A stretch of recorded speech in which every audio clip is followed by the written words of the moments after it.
July 2nd, 2020. An anonymous 4chan user claims to have been an employee of Epstein, contemplates suicide, and confesses to heinous deeds. If you do not want to hear about those kind of things today, please turn off.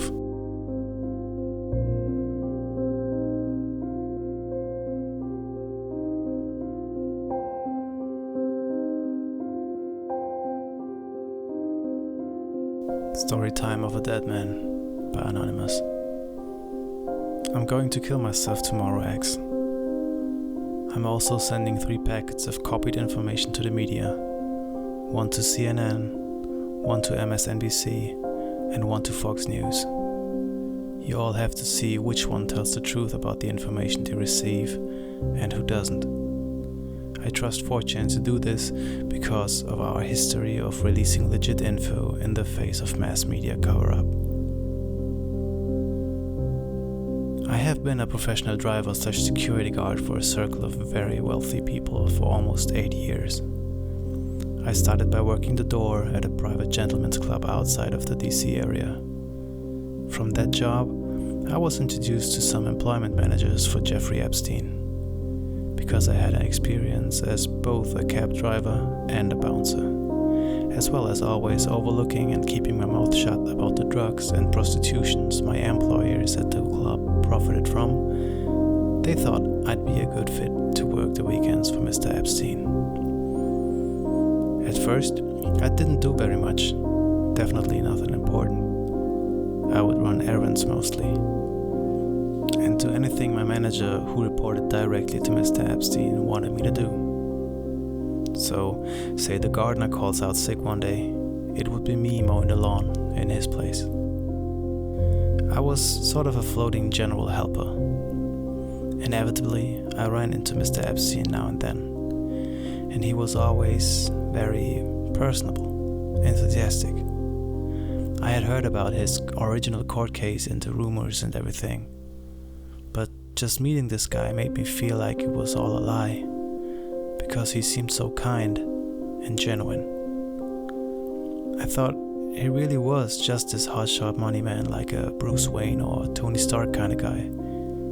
And I think, ultimately, that's how he wanted us all to see him. His God complex was, to say the least, very developed. Eventually, I was trusted with bigger jobs. I think I got a good reputation because I cleaned one of Mr. Epstein's bedrooms one day. There was, to my dismay, a mixture of and on the bed sheets. I dealt with it professionally, and I didn't say anything. I knew by then that someone is always watching. There are cameras in almost every single room, save Mr. Epstein's private office and regular bedroom. He had several bedrooms, but one was his favorite, I guess, his main room. I never mentioned it to anyone, but I still gotta thank you for my manager for being discreet. One day, I was asked to go pick up a masseuse from a bus station. I didn't ask her age, I knew better, but she couldn't have been older than 16. I got a really bad feeling in my stomach, because at this point, denying Mr. Epstein's tastes would be borderline irrational. I did my job though.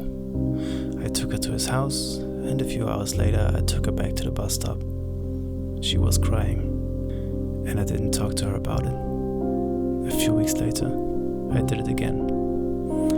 Now my manager tells me that Mr. Epstein would like me to take over all of his various pickups and drop-offs. They called it cutie duty. Fucking barf. But it was more than just girls. I would pick up drugs and other assorted packages, most of which I had no idea the contents, but as far as I was concerned, the less I knew, the better. I was getting paid very well for the amount of work I was doing. In a given day, I spent 3, maybe 4 hours doing anything that could be considered work. The rest of the time, I either sat in my car, browsing 4chan on my phone, or inside, pretending like I was rich and this was my house. For this, I was being paid $75,000 a year, more than I'd ever even hoped to have made in my whole life. When I took over doing most of the driving, it went up to 115. Every time my job became more illegal, the money would get better. That's his tactic. He knows that people will do just about anything for the right price. I just want people to know, I guess. Call it a public confession, because I'm guilty. I guess I don't care that much, because I'm gonna be dead. I've done things I can't forgive myself for, and I think they'll have me killed anyway. I'm going to do it on my own terms. Anyway, Mr. Epstein is very shrewd.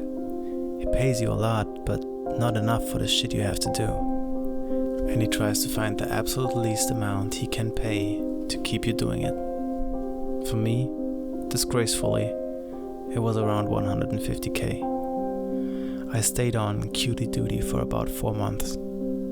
Then, Mr. Epstein took a trip abroad and he loaned me to another family. Now, keep in mind, I never met, and I don't think I even worked for him. I just worked for the family. I reported to an employment manager as usual. I was tasked with driving a young man named Cole around wherever he wanted. Cole was probably 22, and already his license had been suspended for drunk driving.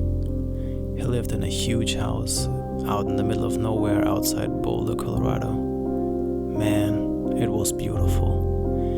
If I could have stayed there forever, I would have. I suspect it was a vacation cabin mansion owned by his parents, but I digress. Every weekend we would drive into the city. He would get shit-faced drunk, find a woman or prostitute, and I'd take us all back home. Cole was a total piece of shit. If you remember Scumbag Steve, just imagine if Steve's parents were multimillionaires, if not billionaires, and you get the idea. So, one Sunday morning, after a typical Saturday night, I report for duty at 8 a.m. sharp, knowing damn well that Cole isn't going to drag his ass out of bed until at least 3 p.m. Here he comes, hobbling down the driveway in his socks to my car. He usually texts when he's up. And I come inside and start cleaning up his messes. No text today. He comes over to the car as I'm stepping out. He says, hey buddy, we kinda got a problem, but it's not that big of a deal. Okay, what? Let's see it. We go inside, upstairs to his bedroom. His girl from last night is laying face up and her open mouth is pooled with vomit. She's most definitely dead. As far as I can tell, she overdosed on whatever combination of prescription drugs they were doing, passed out, puked, then suffocated on her own vomit. I'm absolutely flipping my shit, and I've got my phone out dialing 911. Cole slaps it out of my hand and tells me to hold on. He says he can't get in trouble because it will look bad on his family. I said, Cole, you've already been getting into trouble. He says he knows, just not this kind of trouble. He says I'll get a big bonus if I just deal with it myself. Now I'm way out here in the middle of nowhere, and the implication from day one of my employment in this circle has been that if I mess up, I might suffer harsh consequences. I know what I did here was wrong. I know that, and I am so sorry. I ask him what I was supposed to do. He says, just wait. He gets a different phone out of a drawer and starts making calls. After a few minutes, I'm waiting in the hallway. He's casually pacing around the corpse. He gives me GPS coordinates for a little spot off of 111 out in the mountains. I'm supposed to wrap her up, take her there, and drop her off. He said there would be guys waiting there to take her. It's a long drive, and I don't look forward to it one bit. I wrap her up in his comforter. He stops me, Bro, he says, bro, not that blanket. It's like the softest blankets in the world, dude. No way. And he gets me a different blanket from the closet. Fucking real gentleman Cole was. He's got an F-150 at the property used for landscaping work. I put a body in the bed with a tarp on top, and then I fill the rest of the bag with landscaping supplies. Fertilizer, tools, etc. I try to make it look really natural and boring. I'm shitting bricks. I can't believe I'm actually doing this. But he's promising me that if I get busted, I'll have the best lawyers money can buy. And I believe him. She's dead already anyway, and it's unlikely he would even get into any real legal trouble. Just bad press. So, what's the difference? The whole time driving, I'm just sweating right through my clothes. I have to stop twice to puke. When I get there, there's a little dirt spot you can pull off into, and sure enough, there are big black SUV and a Jeep with off-road tires. I'm not about to just assume these are the body people, so I stop and get out and approach the SUV. The window rolls down, and there's a woman who's probably in her 50s and a big guy driving. I don't know what to say, so I'm just kinda like, how's it going? Feeling like a complete fucking idiot. She makes a call and describes me to the person on the phone. Then she puts it down and says, "We are who you're looking for. Is it under that stuff in the bed?" I say, "Yeah. Do you need help?" She says, "No. Take a break." So I walk into the trees a little bit and smoke a cigarette or two. They've got her out and put her in the Jeep within about 5 minutes. The woman tells me to wait 15 minutes before I leave. Then they pull out and drive away. The Jeep drives further into the woods. I wait maybe 7 minutes and I leave. I got a text later telling me not to ever leave early again. It was from a blocked number. So when I get back to the house, Cole is sitting at the kitchen table, eating a massive bowl of Fruit Loops with a big serving spoon, watching Love and Hip Hop. This man is like a child, and he hasn't even gotten dressed yet. He asked me to wash his blanket and sheets. I do it. We got really drunk that night, and Cole tells me that this has happened twice before, and it's always fine. He says he's like Scarface and shit.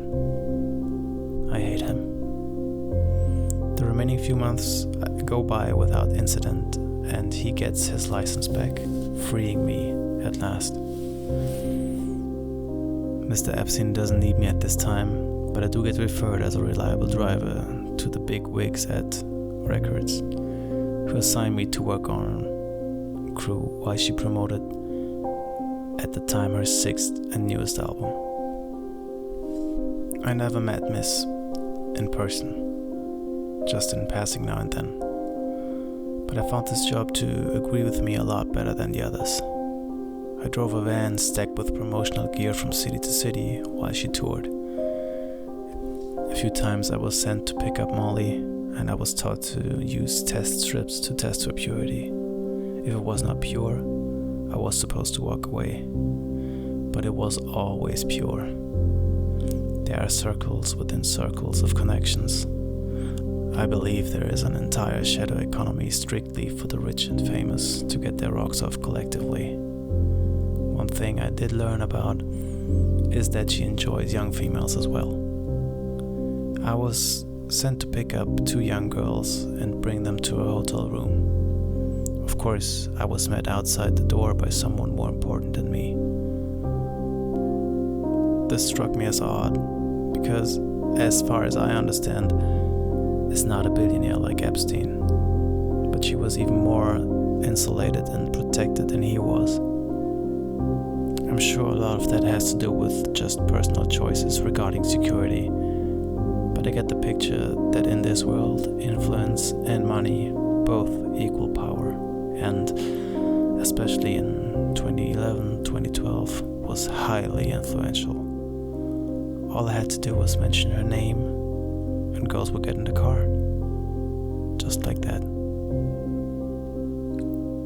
So, the most noteworthy thing that happened while working for is when I had a party to celebrate the end of her tour. Everybody was there. I mean, all of the pop stars were there. For this party, I was of course tasked with getting entertainment. They wanted as young as I could get and as many as I could get. Ostensibly, they were being hired to be waitstaff, valet drivers, etc. But the plan is to switch it up on them when they actually get here. Give them drugs, money, whatever they need to do, what they wanted them to do, which was essentially to be an all-expenses paid prostitute for whoever wanted them. That part, thankfully, was not my job. I'm just a piece of shit who tricked them into going. I picked up 5 young girls from a mall, a couple of teenage boys I found walking along the road, and then I got a hold of an escort company to fill it out and make an even dozen. The ones from the escort company were not underage, and I was severely chastised for it. My manager basically asked if I ever wanted to work again. I said yes. He said, then act like you've got some goddamn sense. I didn't make this mistake again. After the tour ended, I was just on my own for a month or so. I rented a house near Tulsa and basically isolated the entire time. I was starting to get ideas in my head about going to trade school or something when I was called back to come work for Mr. Epstein again. At this point, I've developed a bad coke habit, of which I've only been sober a few months to this day. I needed something to make me do it. Coke makes you feel numb in a way not much else does. And believe me, I've tried just about everything. There are research chemicals no one has ever heard that get traded around these circles. When I came back to work for Mr. Epstein on his island, I was going through an 8-ball every day or two. I binge drank at night, but I had to keep focused during the day. The coke wired me up and the liquor brought me back down. That's the only way, mentally, I could really cope with what's happening. I was flown to his now infamous island to be one of the regular staff. Essentially, I lived on this island for free, while getting paid to maintain the grounds and keep the buildings up. When Mr. Epstein was there, obviously he would bring his own entertainment, so I didn't even have to do that. I thought, this sounds like a fucking fantastic deal. Island paradise, great wages, not much real work. Count me in. Out of all my sins, I believe sloth is the most damaging one I indulge in. I always look for the easy dollar, and that's why I'm prey for people like this. Now, first of all, this island is like paradise on earth. It's always a comfortable temperature, the rains are breathtakingly beautiful, and the architecture and decor of the houses are exquisite. Yes, the bathhouse is really creepy. The fake doors are there to confuse flyby surveillance, if anyone was wondering. The other regular staff were hard to get along with. They were all creeps, and I mean capital C, fucking creeps. Made me wonder about myself, honestly, that I'm put here with them. They all joked about getting Mr. Epstein's leftovers, and the talk was constantly about when Mr. Epstein was going to visit the island again. When he would bring important people, world leaders, CEOs, etc. I and most of the staff were kept totally out of sight. We weren't allowed to work in an area unless we knew it was empty. Only his most trusted employees could actually be in the building with him and high-powered friends. Sometimes, though, it would just be the family, and things were more relaxed. I passed by his office once, carrying some garbage. When he beckoned me inside, he asked me my name, and I told him. He offered me a seat. I took it. don't get far in this business saying no. He began to talk to me. He looked really stressed. He asked me how anything that feels good could be bad. He had a big painting of Oscar Wilde and considered him a personal hero. He began to explain hedonism to me and asked if I understood. Of course, I said. Who doesn't like fun? Lots of people, he said. Lots of people. Then he let me go about my duties. I fucked up really bad one evening and entered one of the maintenance sheds to return some tools I'd been using, and saw a sweaty, pale back of a large man, hunched over and thrusting. He had a tattoo of Nixon on his back, and he was wearing a bull's head mask. He was fucking one of the regular staff members' mouth. He turns to me, I'm just standing in shock, and says quite angrily, "Do you mind?" And I slam the door shut. As I'm closing the door, I get a glimpse of my coworker's face, and he's crying. I googled Nixon back tattoo later and realized that guy was who I'd never even heard of up to that point. I knew I was in deep shit. The next day, and for 2 weeks after, I got all the worst jobs. Trash pickup, cleaning toilets, scrubbing the boats. It fucking sucked. But I kept my mouth shut anyway. As far as I understood, my pay had not been cut, so whatever. I'll do the shitty jobs where I'm by myself because at least, hey, I'm by myself. That was fine with me. Anyway, things started getting real tense on the island from that point. People started making little comments to me about being nosy or about minding my own business.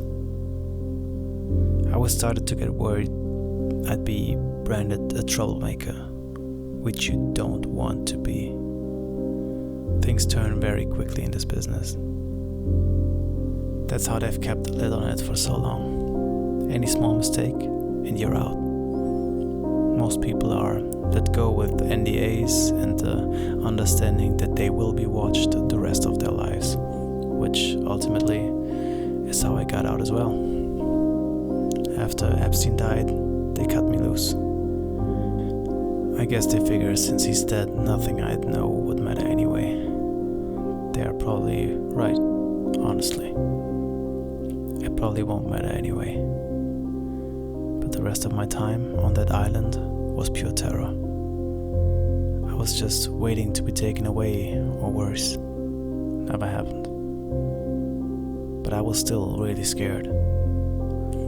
I saw a few of the weird plays they would do around the bathhouse.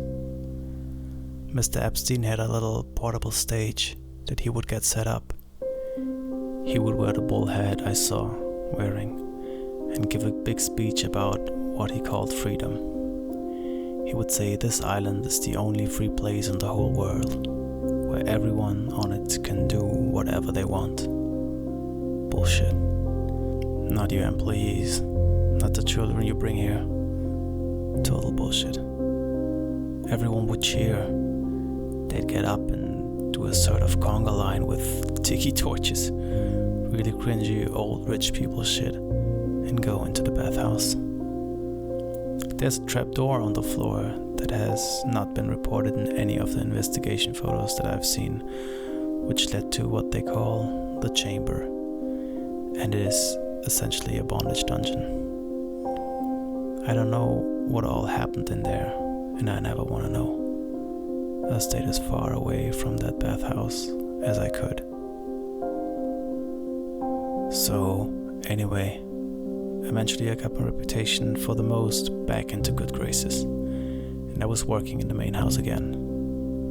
One time, I was helping in the kitchen. I don't know if the chef was fucking with me, I hope so, but he was separating what looked to me like the torso of a very young skinned pig.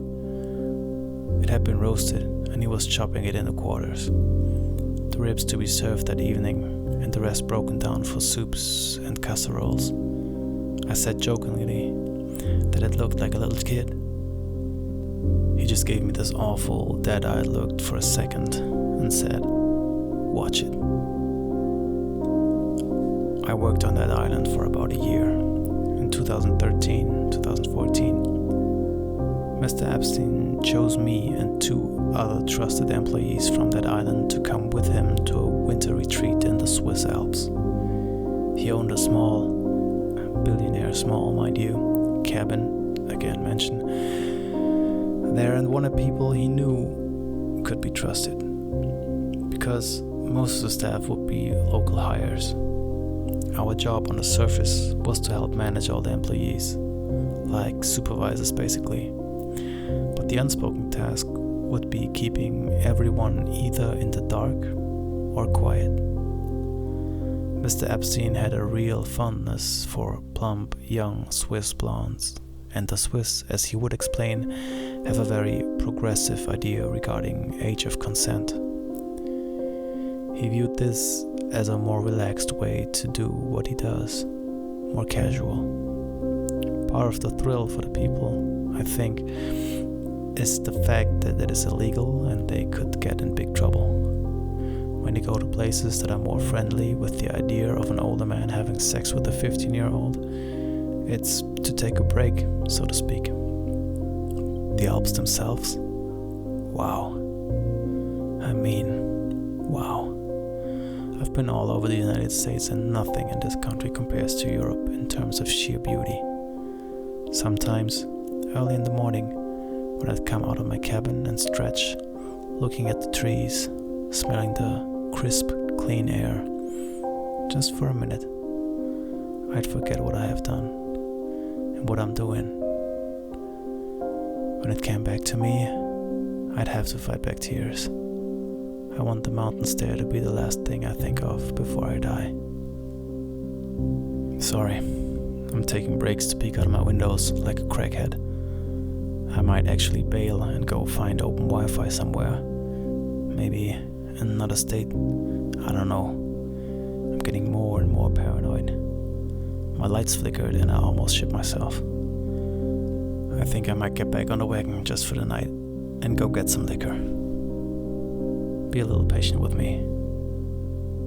So, I've not been there 3 days while me and 2 from the island were doing bumps of coke off a butter knife in the lower garage, a boy, maybe 14, skinny, blonde, pale, and naked, comes through the doorway right towards us. He's speaking French, but I think I got the gist of what he was saying. He was asking for help.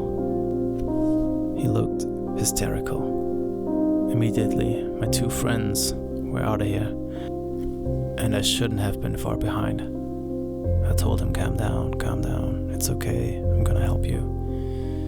I just wanted him to feel better.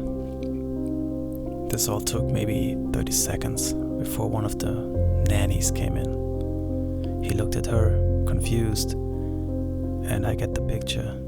He was trying to decide if she could be trusted. She couldn't.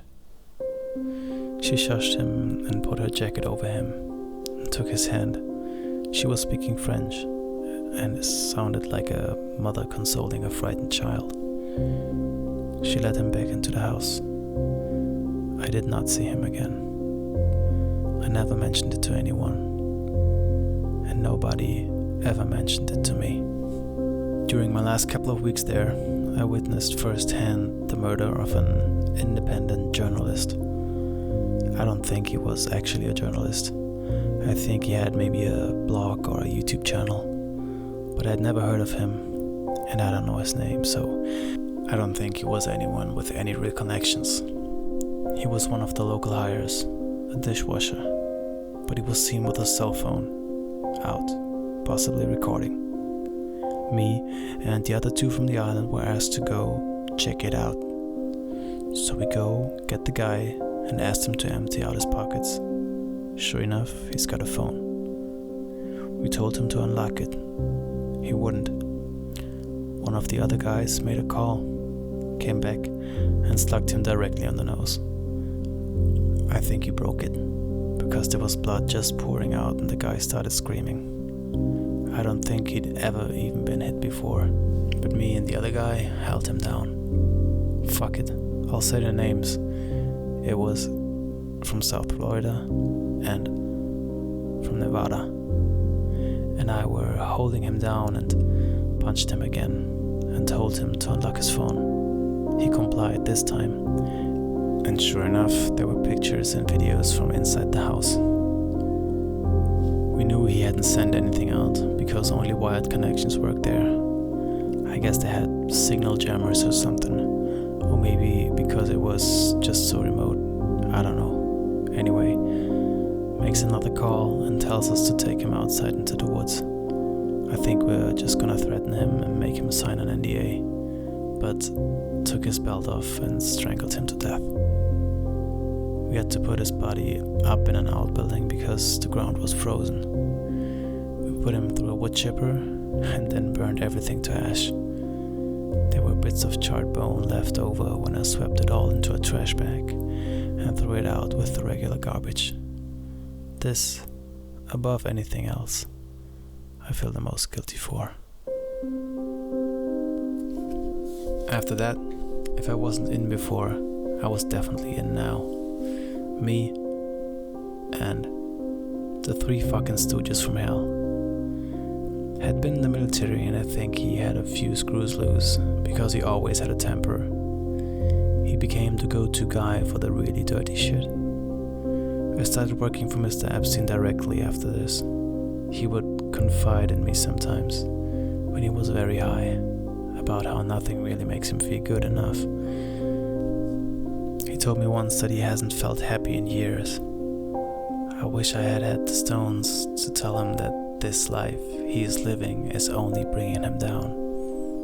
For a brief moment, I felt empathy for this man. I think that too was part of his game, though. I don't think he has ever had a single genuine feeling in his life outside of sexual gratitude. He never mentioned the journalist to me. It was like it never happened. But we both knew that was the reason I was now working directly for him. Listen, I think I said all I care about right now. I'm going to go get a bottle of something before all the stores close. If this thread is still here in a few hours, I'll answer questions and tell some more stories. About 8 hours after the last post, Ghislaine Maxwell was arrested by the FBI.